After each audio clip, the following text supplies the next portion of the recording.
I'm an archaeologist, and the first thing that I want to say about archaeology is that it's not just about old things. Archaeology is really the study of stuff and space, and it's the study of the way we as a human species have gotten to be the species that has so much stuff and space all around us. In order to understand where we are today, what we want to do is first roll the clock way back to about 1.5 million years ago, to our first Paleolithic ancestors. And although humans are not the only species that use tools, for example, chimpanzees will use a stick to fish out termites, or bowerbirds will collect things and make a nest, we do know that humans were the ones to make the first durable tools and to have an engagement with their landscape that is constantly manifested in material culture. So let's take the first artifacts that we know of that are of any degree of sophistication. And that's the thing called a hand axe. So a hand axe is a stone tool, and it's about the size of your two palms put together like this, and it's sharpened all the way around the edges. And people started making these about 1.5 million years ago. And the production process of these is actually fairly difficult. We'd have a hard time making one today. You have to take a piece of stone and you have to whack away at it and turn it over. And it's bifacial, which means that you have to continually modify as you're making this object. And that type of form is something that we see not only in Africa, which was the original ancestral homeland of our species, but also all the way in Europe and over to the Arabian Peninsula and into the Indian subcontinent. And wherever you find these things, they look remarkably similar. So I knew this as a researcher, but it didn't really dawn on me how striking that similarity was until I saw some examples from the Indian subcontinent. And they look exactly like the ones that are being made in Africa and the ones that are being made in Europe. So obviously 1.5 million years ago, people are not walking around and distributing something from one continent to the next. These are a kind of idea that are being manifested and manufactured by many, many thousands of people. So a hand axe looks like it could be a sort of practical tool, but we don't really know exactly how it was used. It seems to have a lot of sharp edges all around it in a way that's a little counterintuitive for a useful object. So more interestingly, more recently, people have thought about, what if these are social kinds of activities? What if these are social expressions and not just physical or economic expressions? So people like Stephen Mython, for example, have talked about the social encoding of hand axes as tools that were used for performance and for display. And one of the reasons that we think that that might be the case is that not only do we find these identical objects in different parts of Europe and Asia and Africa, but we also find them in abundance beyond their utility. So at places like Boxgrove in England or Alorgesailie in Kenya, what we have is hand axes that are in abundance, in profusion, and they're not very used. It's though people were making these for the sake of making them and then discarding them in large quantities. So what if a hand axe was a kind of social calling card? What if it was something that let the person say that they were a fully functioning member of a particular society, or maybe even a babe magnet, something that was the equivalent of a Ferrari in ancient times? There were no such things. But the idea that if somebody could craft a good hand axe, that was a sign of being a good mate, of somebody who could carry a project through from start to finish. So even those basic artifacts of the past lead us to think about the ways in which people's social investments and economic activities are all wrapped up into the same cognitive package. Let's fast forward now to about 100,000 years ago and think about what kinds of artifact diversity people were engaged with. One of the next things that comes along in the human repertoire is ornamentation. And so we know from about 120 or 150,000 years ago, people are using ochre as probably a form of body decoration. We find, little pieces of it in caves in South Africa or in other parts where such things are preserved. And then by about 90,000 years ago, we start to get beads. And beads, unlike hand axes, have no practical economic purpose. They are always about communicating something to somebody. And the archaeologist Mary Steiner has done a very nice study of the distribution of early beads in places like the Anatolian Plateau and in North Africa. And she's come up with a very nice concept to explain how it is that you see the same thing in so many different places, the same kinds of beads, the same kinds of shells chosen to make those beads. And she's talked about the concept of bandwidth as a way of communication. So think about how we use ornamentation today as a mode of communication. You can see many different kinds of earrings on people. Of course, nowadays, nose rings and other things too. You see many different kinds of earrings, but all of those earrings are communicating something. They're all in the same bandwidth of understanding. So if somebody has a diamond stud, that communicates one thing. If somebody has a big gauge and a tattoo, that communicates something else. But all of those are within the same range of communication, right? If somebody were to wear a cup over their ear, nobody would know what's being communicated there because it's not within that same range of bandwidth. Another way of thinking about it is grammar as a way of structuring individual utterances or individual performative acts with material culture. So if we think about something like that communication, one thing that's important about small stuff like beads is, as Steiner points out, the idea of amplitude or loudness. If you're wearing one bead, that communicates something to your group. You've made it, you traded for it, you bartered for it, somebody gave it to you. But if you're wearing a whole string of beads, what you're able to do is to communicate more loudly. And that sense of amplitude in communication is also something that underwrites our own understanding and use of material culture today. So, if you are looking in your closet and you're wondering why you have 6 pairs of jeans and 20 pairs of shoes, you can thank your Paleolithic ancestors for engaging with the first beginnings of a diversity in material culture that leads us to being the species with so much stuff and the species that has so much spatial need to keep our things in different places. So all of that brings me to the study of urbanism, because what we have in the modern day is the result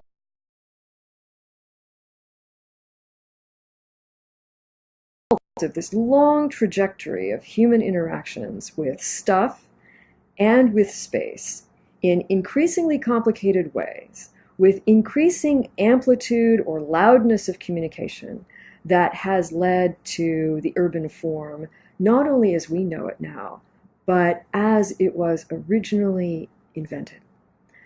So if we continue our thought process of chronology from the hand axe at 1.5 million years ago to ornamentation by about 90,000 years ago to the development of agriculture about 12 or 10,000 years ago at the beginning of the Holocene to the beginnings of cities, what we see is this accelerated pattern of social and economic integrations with material culture that in the urban form crystallized into this intense network of interactions. And as an archaeologist, that's what I'm interested in.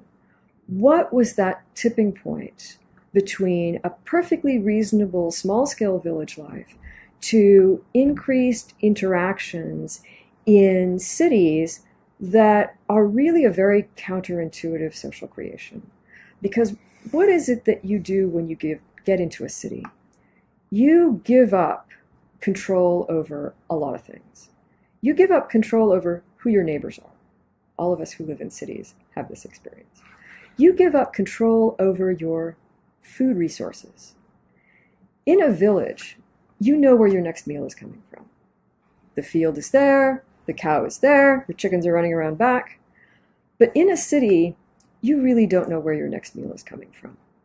Cities are too crowded, spaces are too small for you to have a year's worth of grain sitting in your house. You don't have the space to keep a cow. Your neighbors are not going to like you keeping chickens. So what you do instead is you make that leap of faith. When you move into the city, you don't know where your next meal is coming from, but you trust that it's going to be there. You trust that there's going to be more than one place to get a meal. This shop or that shop, this itinerant vendor or that itinerant vendor, this marketplace or that marketplace.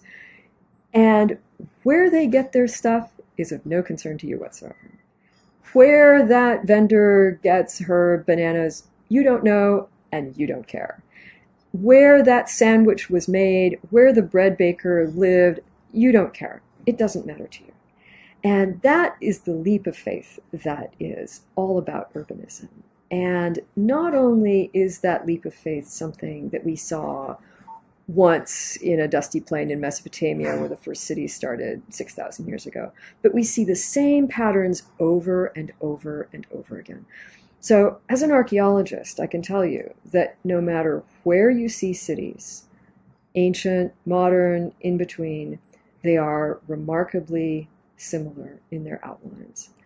And this makes me wonder about whether cities, like many other things in our cognitive repertoire, are maybe hardwired into our ability to deal with other people.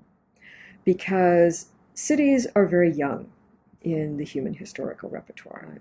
So the first cities that we know of archaeologically are about 6,000 years old, and that's in Mesopotamia. And we have an independent development of cities in other parts of the world as well. So in Mesoamerica by about 2,500 years ago, and in South America. And these were all independent inventions, which suggests that the city form is something that was the only potential solution for questions of how to get large numbers of people coordinated.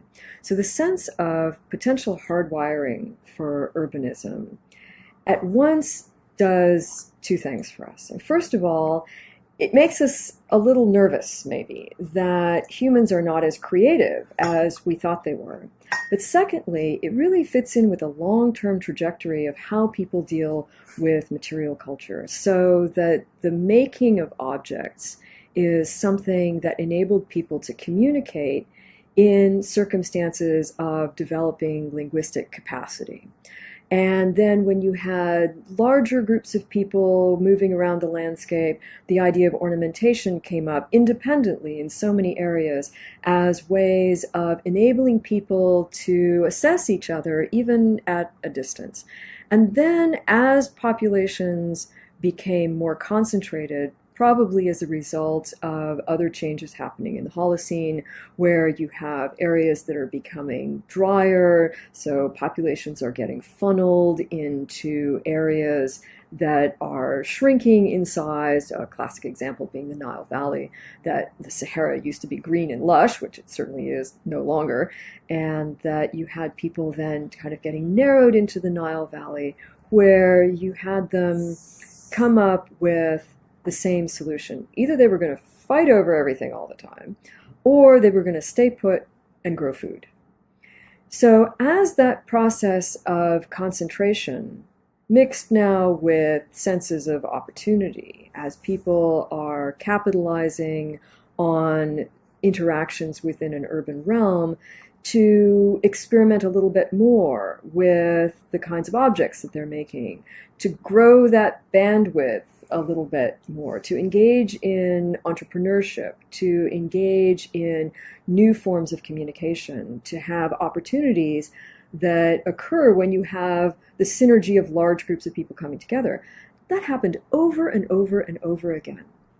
So that this sense of there being no other way than cities to get people integrated, communicating, achieving consensus in a small space tells us that we have nowhere else to go as a species. We cannot imagine inventing another kind of settlement configuration. Cities are it. And they've been a million years in the making, however subtly, we are the products of that long period of cognitive, social, economic building blocks that results in the urban form today. So as an archaeologist, I've had the good fortune of working in a variety of different urban centers in North Africa, in the Roman Mediterranean world, and most principally in the Indian subcontinent, where I do most of my research today. And like all archaeological research, excavation, survey, remote sensing, it's really a team effort. And so I want to very much acknowledge and celebrate my colleagues and collaborators in India, particularly Professor R.K. Mohanty of India's Deccan College, with whom I've been working for more than the last 10 years or so, with a great team of Indian scholars and students, to investigate what happens at ancient urban centers. And on the basis of that investigation, and looking at other urban centers in other parts of the world, you see these commonalities. So urban centers, both past and present, have big monumental architecture that is a symbol, often of something that's not very practical, like the Eiffel Tower comes to mind, but that often encodes something that is ritual or political as a symbol of urban life. They have big open plazas, places where large numbers of people can congregate. And sometimes those congregations are positive and generative, like celebrations or marketplaces. Sometimes they're also places where you have riots or various forms of political oppression. So you have that area of monumentality, you have places of elite residences, whether it's palaces or high-end houses, you have shanty towns, often some of the most difficult things to find archaeologically. You can find a palace or temple or pyramid quite easily. But if you want to find the shanty towns of ephemeral architecture where there were wooden structures and maybe places made of reused scavenged materials, then you're going to have to look in the dirt very carefully for the traces of those things. And archaeologists have done that a lot more recently in terms of looking for those traces of ephemeral occupation and recognizing that cities are much larger and more complex than what the pyramid or the temple or the palace alone would potentially lead you to expect. And so that's one of the great things about contemporary archaeology, is that we're looking at whole urban centers. Sometimes this is made possible by long-term excavation projects. Urban centers are so large that no one can expect to excavate a city, even a fraction of one, in a whole career lifetime. So we really rely on long-term research studies, often done by people who are our predecessors. The site of Shishapalgarh, where I've been working in India, is a site that was first excavated in the 1940s, and excavators everywhere make use of the notes and the perceptions of their predecessors to try to piece together these massive urban sites that we try to understand. Another thing that has really revolutionized archaeology is a variety of remote sensing, the most exciting of which recently is something called LiDAR. It's light detection and ranging, and it's a kind of mapping that involves an airplane and a radar-mounted apparatus that can then take large-scale aerial views. But the great thing is that it can see through vegetation. And it's completely revolutionized studies of urban centers in Mesoamerica. So you can imagine the jungles of the Yucatan had many structures beyond those pyramids and temples that we can see because they stick up out of the jungle. Now we can really get a sense of how all those cities were integrated. People like Arlen Chase and Diane Chase are even talking about things like suburbs in ancient cities, which makes them even closer to our own experience of urban life in the present day. So now we understand that cities are not just what the leader is proposing in the making of a monument. We understand that ancient cities are really about people.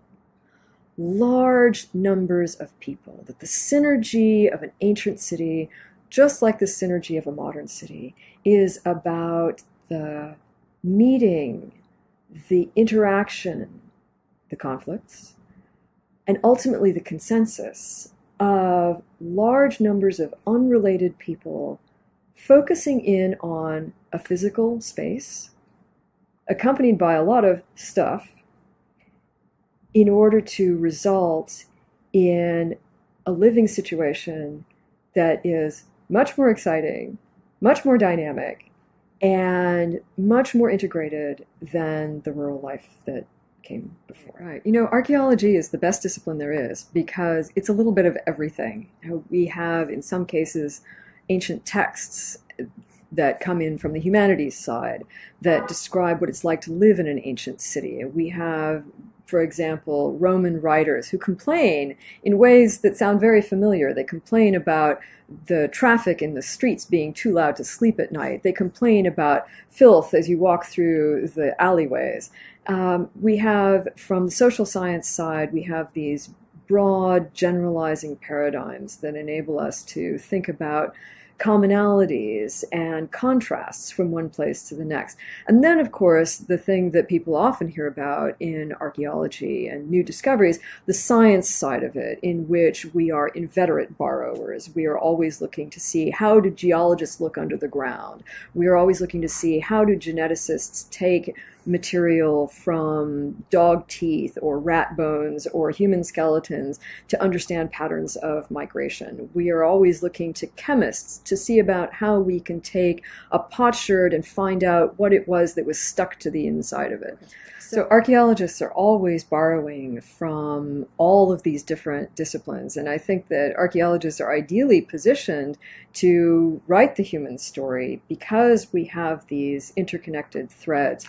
From big science and social science, we've got broad-scale patterns, but from texts, we have that moment of individuality, that moment of communication, that sense of agency, which is how urbanism is experienced by everybody. And one of the things we learn from social science is that people, even uneducated people, even migrants with relatively few economic choices, people are very philosophical about what the city means to them. And there have been wonderful examinations of migrants in Cambodia, migrants in Minnesota, wherever you have cities, where people sit back and think about their rural life. And they say, in the countryside, it was more peaceful, but we would rather be here. And when we start to peel back the layers of ancient texts, we also see that same kind of sentiment. That, for example, the story of the country mouse and the city mouse, that's an Aesop's fable, but it probably actually goes back to India as a trope of thinking about the meaning of urban life. So of course, the tale of the city mouse and the country mouse is well known, that the city mouse goes to the country mouse's house and has a hearty dinner, but it seems rather dull. And then he says, come back to the city, I'll show you what real life is like. And so the country mouse goes to the city and is very impressed by all the things that the city mouse has, all that extra stuff that is incorporated into urban life. But then the cat comes along and country mouse senses a trap and goes scurrying back out to the country.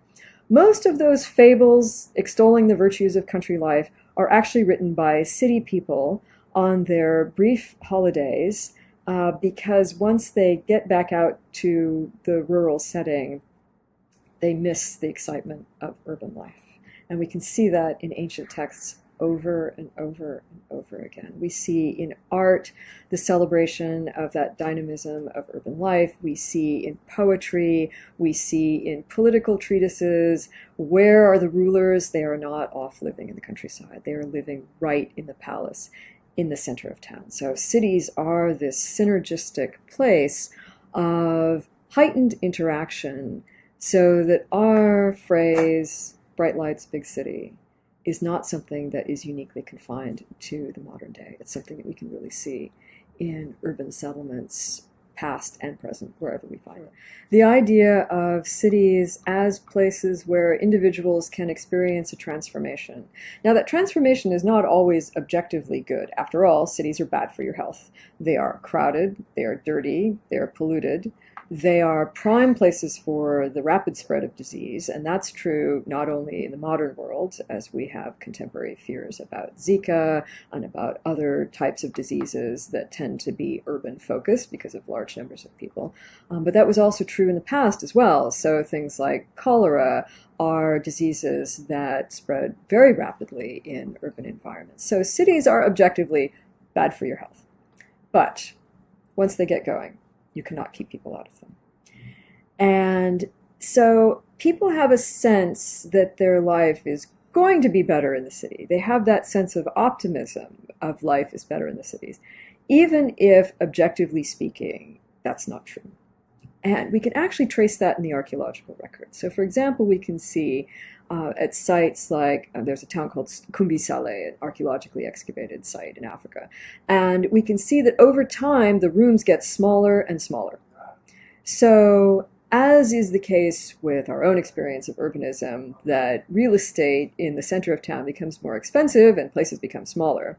We also see the same kinds of things archaeologically. So in ancient Rome, people had 3 or 4 story tenement buildings. We had people who were living in crowded, cramped quarters at the ancient city of Shishupalgarh, where I've been working. And so we see again these same patterns of adjustment that carry through from one place to the next that are essentially solving a problem of how do you get more and more people crowded into that desirable center of town. So one of the things that has been of particular interest to me recently is how you get the connectivity amongst all of these different constituents in a city. We know that we have high-ranking elites, leaders who promote and organize the development of monumental architecture. We also know that we have vast numbers of ordinary immigrants who are coming in to take advantage of all of the employment, educational, marketing, entrepreneurial opportunities of urban life. And then you have that physical space that becomes the city. And what is it that links all of these physical places together? It's infrastructure. Infrastructure is, I think, one of the hottest topics in anthropology right now, in addition to being a hot topic with urban planners, because we realize that infrastructure is not just a physical thing. It's a social thing. And you didn't have infrastructure before cities, because in a village, you don't need a superhighway. In a village, you don't need a giant water pipe. Everybody just goes and gets a bucket and gets their own water. You don't need to make a road because everyone just walks on whatever pathway they make for themselves. You don't need a sewer system because everyone just throws their garbage out the door. And so in that dispersed landscape, there is no need to integrate spatial connections with any kind of formal arrangement. In a city, of course, that doesn't work. From the very beginning of cities, we know that there are pathways that are meant to be clear. We know that there are open spaces that are meant to be unbuilt. We know that there are lines of sight between ritual buildings and politically important places. We know that there are areas of town where lower income people are meant to go. And the thing that connects all of this, the water, the sewage, the pathways, even long prior to the modern day, is infrastructure. And today, of course, we have many other types of infrastructure that we worry about. We think about electric lines, we think about sewers, we think about water pipes, we think about pathways as connectivity within urban areas. And those concerns for infrastructure open up a whole way of thinking about urban life from the ordinary person's perspective. Nobody builds their own infrastructure. You don't build your own highway. You don't build your own train line. You don't build your own water pipe, and you don't build your own sewer. Those things are things that connect you and your household to everybody else sequentially in your neighborhood, in your region, and from the city out into the broader hinterlands. And infrastructure as that physical connective tissue is what I've called a materialized dialogue between people in authority who organize the development of infrastructure and people who are the end users of infrastructure. And it's not just a question of somebody builds the infrastructure and then people use it. You definitely need a leader in the development and implementation of infrastructure. You need some kind of expertise. You need some kind of entrepreneurial thought process that actually organizes the layout and the connectivity. And you also depend on other people for things like maintenance, which is an equally fascinating aspect of infrastructure, because it's not just the emplacement of infrastructure, the beginning of something, but it's that long-term maintenance. And maintenance is actually a critical aspect of infrastructure development. And it's done by other people working in the direction of an administration. You might be really annoyed at that pothole that you see in the road as you drive down, but you are never going to take a wheelbarrow full of asphalt and go and fix it, because that is meant to be somebody else's job. So the sense of infrastructure as a form of dialogue and as a form of communication is one in which there is a kind of constant directionality of communication that works in both ways. So you have leaders who are implementing infrastructure, and you have ordinary people who are modifying it, using it, ignoring it, or even destroying it. Mm-hmm. And as we think about infrastructure as a connective tissue, we can think about how that materialized dialogue involves talking back. So there's some great work that's done by a person named Nikhil Anand, who talks about water infrastructure in Mumbai and other parts of India, which are growing astronomically. Their cities are growing. But of course, infrastructure has a hard time keeping up. And he talks about what he calls leaky states as a statement about the relationship between the government's obligation to provide infrastructure and the recipients of that infrastructure, and how they manipulate water connections or electricity connections in order to be able to get what they need out of it. So that the process of dialogue, the process of achieving consensus, is something that is an ongoing one in the urban form. Let's think about how people talk back. So infrastructure is everywhere, and it comes with a lot of instructions. You can experience this yourself as you walk down the street.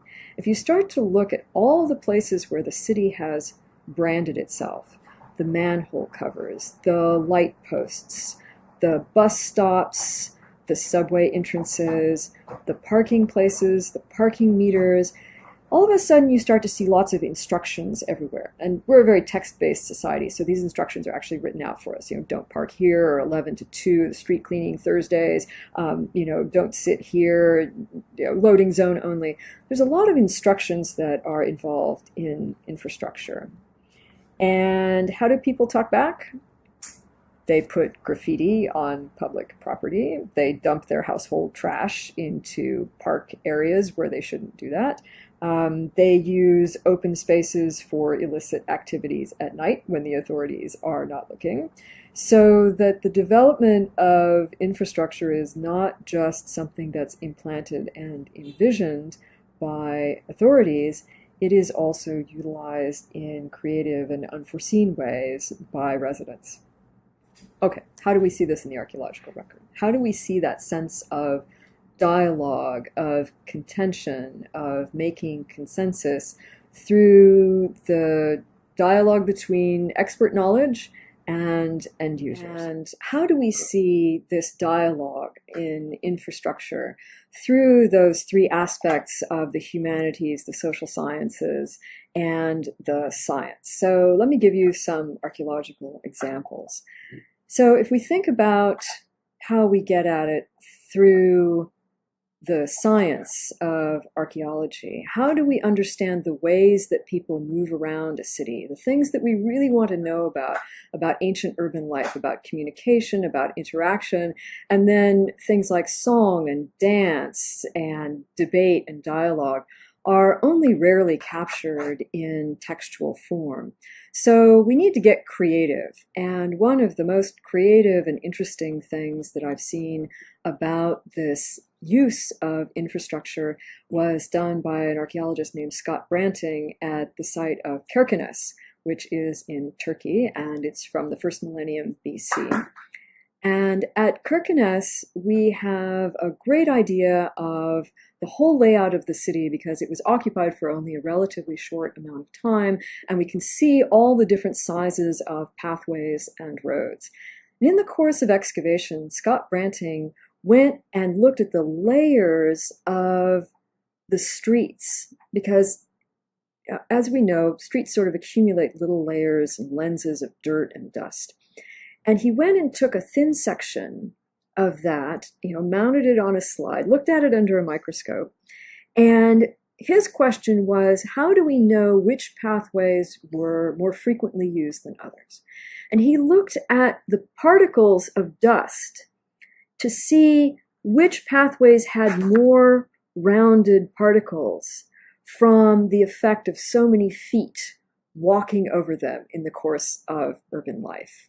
So that is the record of many thousands of individual activities that we would never get written down, but that tell us about how people are actually moving through an ancient city. So then let's think about the social science side.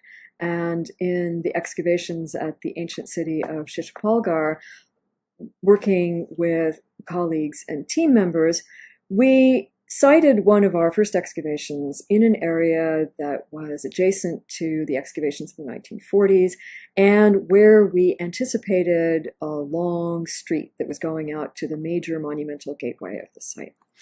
And we put in our excavation trench, and every day as you're excavating, you're walking around and looking, and you have an idea in mind. You think, well, this is here, so we're expecting that we should have a structure, and we were excavating, and the structure was there, and we had to be on the inside of a structure because it was right next to where the street was, and so this was a little structure, and yet, as we kept excavating, we found things that didn't quite make sense. We found a little pile of materials from some ancient construction project that had never materialized. We found a kind of little outdoor-looking oven that seemed a little strange that someone would have that in their house. We found some little bits of debris in a way that suggested it would be rather difficult to walk around on this floor. And that was our operating premise. That was our hypothesis, that we had this structure and that we didn't quite understand what people were doing inside of it. And then one day, it became obvious that we were completely wrong, that we were not on the inside of a structure, we were on the outside of a structure. And that meant that the house was actually in the middle of where the road should have been. So what this signaled to us was that at the last phases of the site's occupation, somebody had actually built their house in what should have been the pathway. And there is no quicker way to thumb your nose at the authorities than to build something and live in it in a place where you shouldn't be. So that sense of individuals talking back to the prescriptions of infrastructure suggests that that dynamic of cities always has that kind of undercurrent of contention that, of course, also comes up in ethnic conflicts, in migrant resident conflicts, in conflicts about how resources should be expended, conflicts about the placement of infrastructure. So today, when we have implantations of new infrastructure, there is always a dialogue about where it should go and who it should serve. Take the example of a disused rail line. Should it be turned into a pathway to service a particular class of urban inhabitant? Or should it be repurposed as a busway to service another class of urban inhabitant, particularly people who are coming into the city as service workers? If we think about that kind of dialogue as something that would have existed in the past,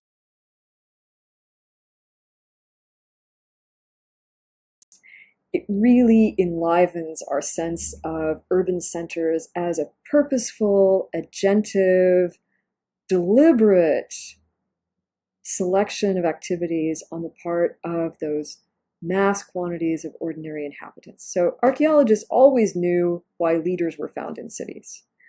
But now we're asking, what are the other 25 or 50,000 people? What are the other million people doing in the city of Rome? What are the other 500,000 people doing at the ancient city of Teotihuacan? Sometimes we get a little glimpse from the humanities. Writing was something that was invented in cities. Just like infrastructure, you didn't really need to write things down in a rural village because everyone had the same memories of who owned what as you did. But in cities, you need more administrative mechanisms. You've got more people to communicate with. You've got more directives that need to be shared amongst an administrative hierarchy. You have more things that you want to remember. You have more things that you want to record. And sometimes those recordings are economic texts, as we get in Mesopotamia. Sometimes they're legal texts, and you could see the minutiae of people arguing about dividing their household with their brother and who got what, or somebody who was supposed to bring you 3 sheep and only brought 2. One of them was diseased, so then you have to go through a whole legal process. So we get these beautiful glimpses of day-to-day urban life through texts. And then we get those hints of things happening. There's one Mesopotamian site where we have a text that talks about the gate of the unclean women. That's all we know. It's just a suggestion of something happening within the urban parameter that is not the thing that leaders might be telling you about. And it's certainly not the kind of thing you could excavate, because how would you ever know what happened there? But when you take those threads from everything from the little microscopic particles of dust being trampled by thousands of people to the stark implantation of structures in open spaces, or the discard or disuse of places in contrast to prescribed expectations, or the little fragments of text, whether it's in a cuneiform tablet or some graffiti that we have. For example, in Pompeii, we've got great graffiti that is about, you should eat here, or you should taste that wine, or you should go and see that gal over there. All of those things that really indicate the liveliness of urban life. And I think that's why cities are here to stay.